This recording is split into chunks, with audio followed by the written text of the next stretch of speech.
Hello, வாங்க எல்லோரும் எப்படி இருக்கீங்க? நல்லா இருக்கீங்களா? இப்போ வாங்க நம்ம கேரட் எப்படி அல்வா செய்கிறதுன்னு பார்க்கலாம். அதுக்கு ஒரு 3/4 கிலோ கேரட் இருந்தது, நான் எடுத்திருக்கேன். அதை நல்லா கழுவிட்டு இது மாதிரி சீவி எடுத்து வச்சுக்கோங்க. வச்சுட்டு நல்லா அடிகனமான பாத்திரத்தை அடுப்பில் வச்சு ஒரு 3 டேபிள் ஸ்பூனு நெய் விட்டுக்கலாம். அதில் இந்த முந்திரி பாதாமெல்லாம் இப்போ எங்கள் பேத்தியெல்லாம் சாப்பிட மாட்டாங்க. அதனால் என்ன பண்ணேன், நான் வறுத்துட்டு அரைச்சி போடலான்ட்டு தான் வறுத்தேன். அப்புறம் ஒரு பயம் வந்துருச்சு, அரைச்சி போட்டு அந்த வாசம் ஃபுல்லாக இருந்ததுன்னா சாப்பிட்றாங்களோ என்னமோன்ட்டு அப்புறம் வறுத்ததை அப்படியே எடுத்து வச்சு மெலிசாக கட் பண்ணி போட்டுட்டேன். அதை எடுத்து வச்சுட்டு அவங்க சாப்பிட்டாங்க, நாங்கள் அதை சாப்பிட்டோம். அதனால் நான் நெய்யில் அதை ஃபஸ்ட்டு வறுத்து எடுத்துக்கிறேன்.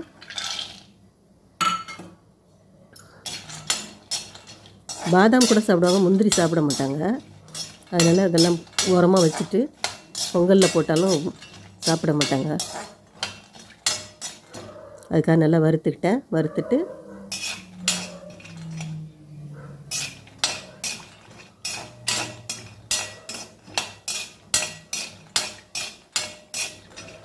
நல்லா சிம்மில் வச்சு வருங்க. அதில் வச்சா உடனே கருப்பாயிடும், அந்த டேஸ்ட்டும் வேறு மாதிரி ஆகிடும். அதனால் நல்லா வறுத்த பிறகு அதை ஒரு பிளேட்டில் எடுத்து ஆற வச்சுக்கலாம்.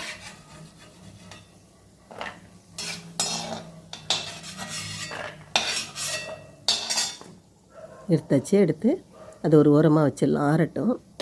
இப்போ அந்த சீவனை கேரட்டை எடுத்துக்கலாம். எடுத்து அந்த நெய் ஊற்றிருக்கோம்ல, அதுலேயே இந்த கேரட் துருவலை சேர்த்துக்கலாம். அதுக்கு முன்னால் ஒரு 1/2 லிட்டர் பாலை நல்லா சுண்டை காய்ச்சி எடுத்து வச்சுருக்கேன். அதையும் பாலை ரெடி பண்ணி வச்சுக்கலாம். வச்சுட்டு இதை கொஞ்சம் நல்லா வதக்கிட்டு இந்த பச்சை வாசனை போகிற அளவுக்கு இந்த கேரட்டை நல்லா வதக்கி விடுங்க.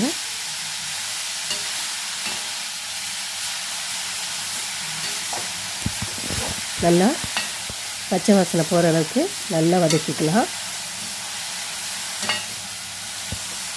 நல்லா வதக்கி விட்டுட்டு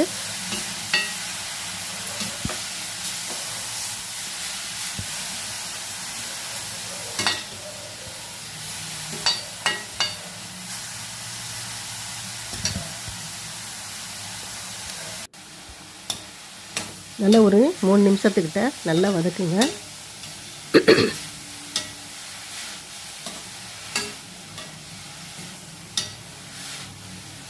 இது ரொம்பவே டேஸ்ட்டாக இருக்கும். செஞ்சு பாருங்கள். செஞ்சிங்கன்னா நீங்கள் வாரத்தில் ஒரு தடவை கூட அழகாக செஞ்சு கொடுப்பீங்க.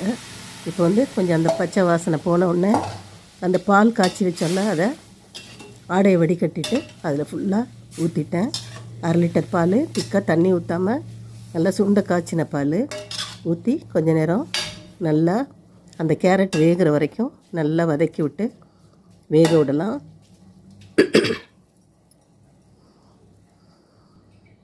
அதனால் கொஞ்ச நேரம் மூடி வச்சு வேக விடுவோம்.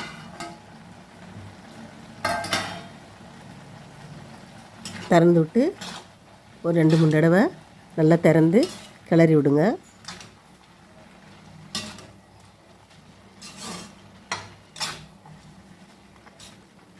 நல்லா அந்த பால் சுண்டி அதில் இருக்க தண்ணியெல்லாம் வற்றுற வரைக்கும் நல்லா வதக்கி விடுங்க.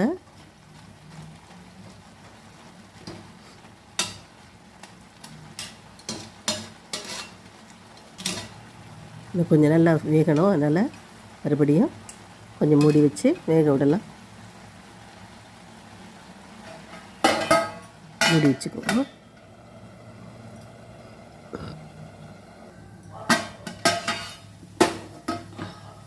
திறந்து பார்க்கலாம். இப்போ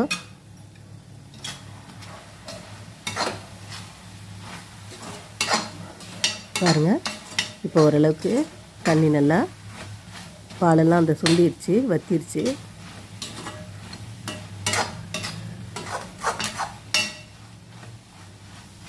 கையில் எடுத்து நசுக்கி பார்த்திங்கன்னா அந்த கேரட் நல்லா நசுங்கியிருக்கும், நல்லா வெந்து போயிருக்கும். அந்த மாதிரி பதத்துக்கு வந்த உடனே நம்ம இப்போ என்ன பண்ணணுன்னா, நான் 1/2 கிலோ சுகர் போட்டிருக்கேன். அதுக்கு 3/4 கிலோ கேரட்டுக்கு 1/2 கிலோ சுகர் போட்டிருக்கேன். அந்த டம்ளர் வந்து 400 கிராம் பிடிக்கும். அது போட்டு 2.5 டம்ளர் நான் போட்டிருக்கேன். போட்டு 500 கிராம் சுகர் போட்டு நல்லா அதை கிளறி விடுவோம். இப்போ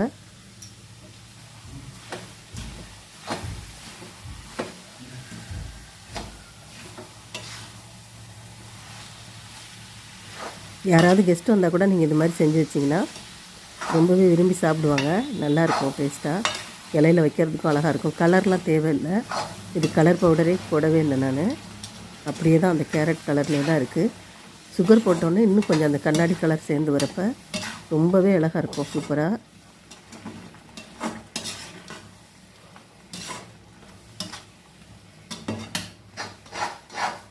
சுகர் கரைஞ்சிருச்சு.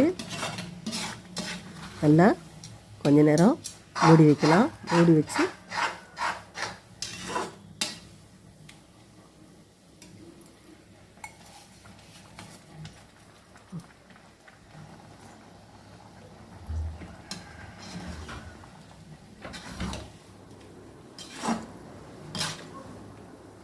நல்லா மூடி வச்சு கிளறி விட்டு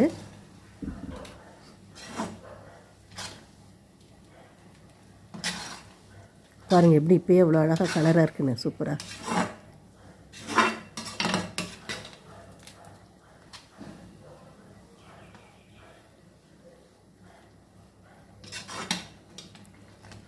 நல்லா கலந்து விடுங்க.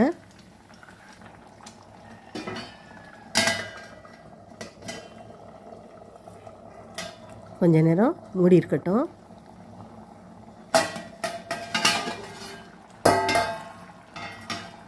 இப்போ சுகர் நல்லா கொதித்து நல்லா ஜீரா பதத்துக்கு வந்துருச்சு. அது இருக்க பாருங்கள் எப்படி கரைஞ்சி எவ்வளோ அழகாக தெரியுதுன்னு. சூப்பராக இருக்கா? ரொம்பவே அழகாக இருந்ததுங்க பார்க்குறதுக்கு. எனக்கே ரொம்ப பிடிச்சிருந்தது.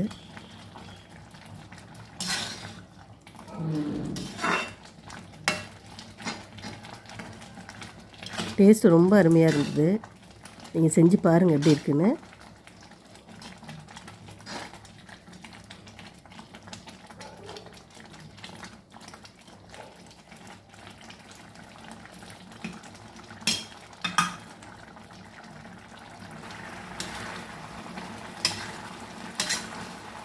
இப்போ பாருங்கள், இன்னும் கொஞ்ச நேரம் அடுப்பில் வச்சோன்னே எவ்வளோ சூப்பராக ஆயிடுச்சு பாருங்கள்.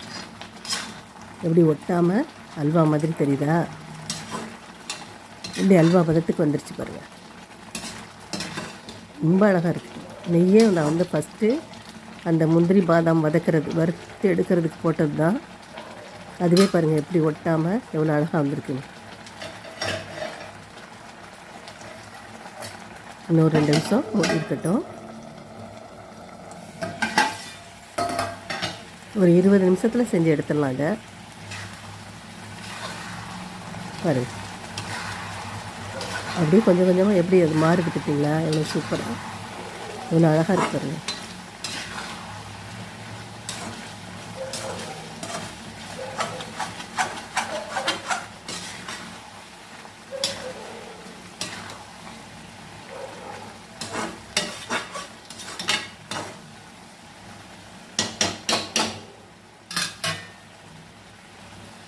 ஒட்டாமல் சூப்பராக வந்துருச்சு.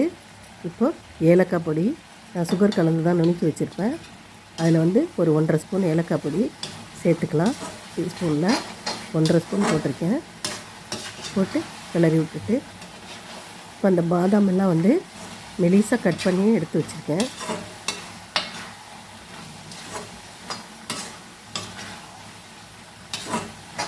முந்திரி கொஞ்சமாக எடுத்துகிட்டு பாதாம் நிறைய வச்சுருக்கேன்.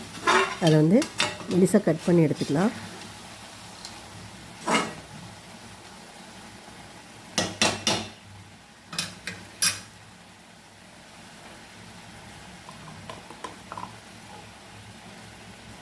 இப்போது ஒரு 4 ஸ்பூனு நெய் போட்டுக்கலாம். அவ்வளோதான், சின்ன டீஸ்பூன் தான் அது. அவ்வளோ நெய் தான் நான் போட்டிருக்கேன். இதுக்கு மேலே நெய் தேவையில்லை. அந்த பாதாம் முந்திரியை உடைச்சதை அதில் போட்டுட்டு ஸ்டவ் ஆஃப் பண்ணிவிட்டு கொஞ்ச நேரம் அப்படியே மூடி வச்சோன்னா போதும். சூப்பராக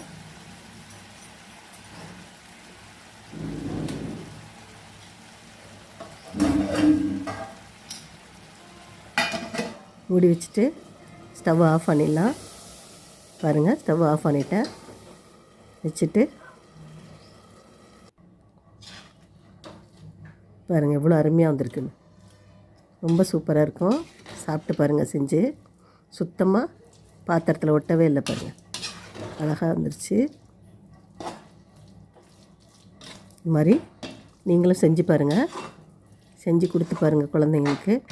சாப்பிட்டாங்கன்னா எனக்கு ஒரு கமெண்ட்ஸ் போடுங்க. மறக்காமல் சேனலை சப்ஸ்கிரைப் பண்ணுங்கள். எனக்கு ஆதரவு கொடுங்க. ரொம்ப நன்றி.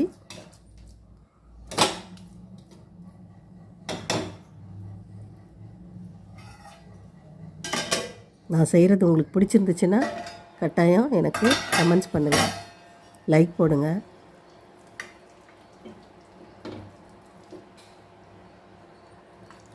பாருங்கள் எவ்வளோ அழகாக வந்திருக்குன்னு. ரொம்ப நன்றி, வணக்கம். சாப்பிட்டு பாருங்கள்.